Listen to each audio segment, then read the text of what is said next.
What if Sony's compact cinema darling suddenly behaved like a full-blown cine beast? 6K RAW, a stacked sensor, and 240 frames per second slow motion, and still fit in your backpack. In this video, I'll break down the FX3 II rumors, explain why each upgrade actually matters on set, and point out which changes would make it a must-buy for solo creators. I'll compare the FX3 II to the original FX3, run through practical shoot scenarios you care about, and finish with my honest verdict. Stay tuned. I'll name the single rumor that would make me pre-order without thinking twice.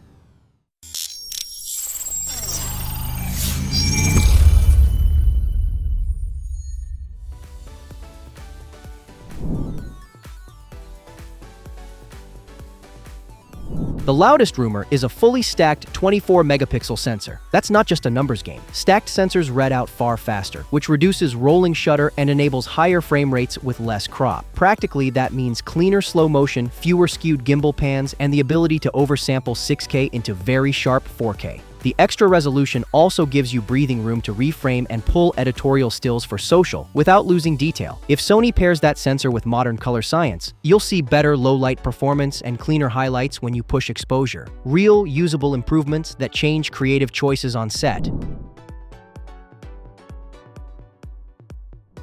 Rumors point to 4K at 240 frames per second and internal 6K at usable frame rates, plus onboard 12-bit RAW or ProRes class codecs. The headline numbers are exciting, but the real story is workflow.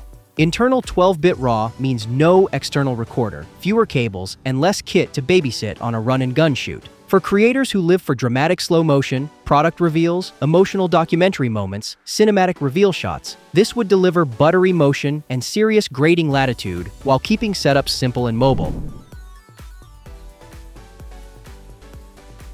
Specs sell gear, but thermals and autofocus are what make a camera usable day after day. The FX3 handled heat impressively for a fanless body, but long hot shoots at high bit rates could still trigger limits. FX3 II rumors suggest improved heat dissipation or active cooling and smarter AI-driven autofocus that locks onto people and animals more reliably. For wedding shooters, documentarians, and solo creators, that translates to fewer interrupted takes and autofocus you can trust when you're juggling lighting and direction. Trust me on this. Consistent recording times and dependable AF beat another megapixel when deadlines loom.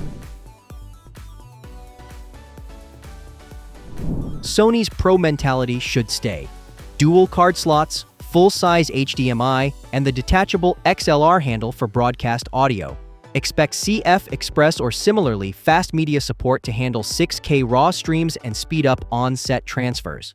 Battery compatibility, timecode options, and accessory flexibility will determine how easily the FX3 II fits into multi-camera shoots and longer productions. If Sony keeps the body compact but adds these pro workflow features, you get studio-grade outputs without hauling a truck, the exact sweet spot that made the original FX3 so beloved.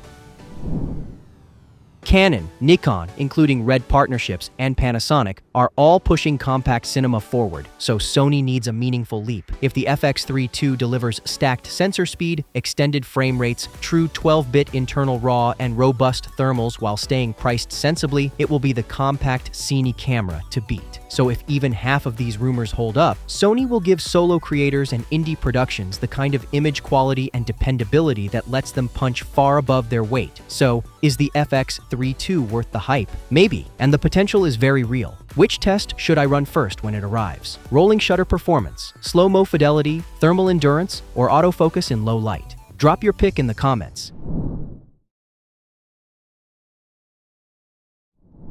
What if Sony dropped a compact APS-C that finally closed the weird gap between the A6100 and the A6700, but kept the price sane? Could the rumored A6200 be the best budget APS-C camera of 2025?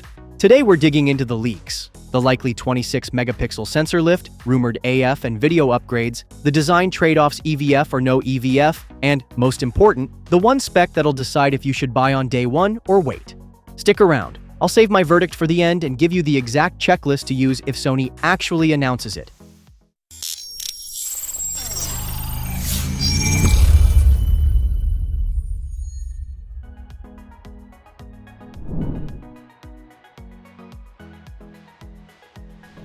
Here's the simple math. Take the modern 26-megapixel APS-C imager Sony used in the A6700 and recent ZV models. It's a sweet spot for detail versus noise and keeps files manageable for everyday creators, and drop it into a smaller, lower-cost body. If the A6200 follows the leaks, you get contemporary image quality without paying enthusiast prices. That sensor is proven in the field, enough pixels for cropping, solid high ISO behavior, and a more modern readout than the older A6100 generation. Reusing a proven sensor is smart product math. Better optics, newer processor tuning, and you suddenly have a camera that feels modern without breaking the bank.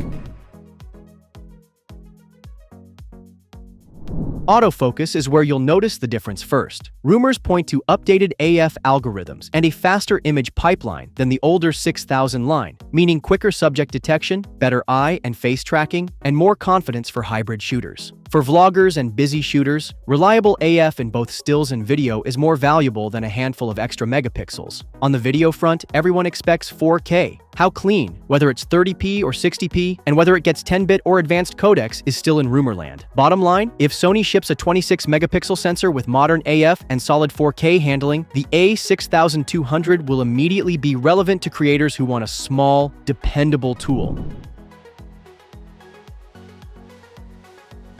The 6000 family always won fans for being compact and travel-friendly, and leaks suggest the A6200 will keep that DNA. Small body, comfortable grip, and a flexible rear screen, likely articulating to support selfies and vlogging. That said, some reports say Sony might omit an integrated EVF to keep size and price down, while others leave the EVF question open. Practically, that decision tells you who Sony is targeting. Drop the EVF and you lean creator first. Include a modest EVF and you appeal to still shooters too. Expect smart cost trade-offs. Keep the essentials, skip marginal luxuries.